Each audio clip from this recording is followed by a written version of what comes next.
Hi, my name is Angelica Smith. I am the Outreach Chair on the SWE board, and the project I presented today was a civil engineering project.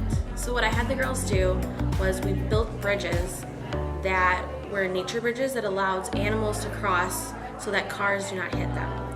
So basically the girls were allowed to build whatever type of bridge they wanted, whether it had arches or a cable bridge, but they could let any animal they want cross over the bridge, and what they had to use were popsicle sticks, toilet paper rolls, newspapers, string, and cardboard so that they could build bases and build bridges.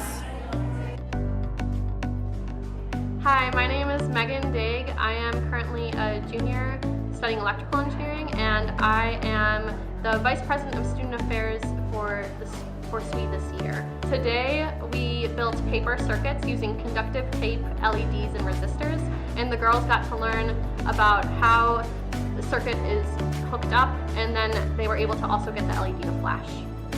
Hello, my name is Ariel Merritt, and I am a sophomore in chemical engineering, and today at Mommy and SWE I led the computer engineering activity, and the students took on different roles of a computer and executed a calculator program.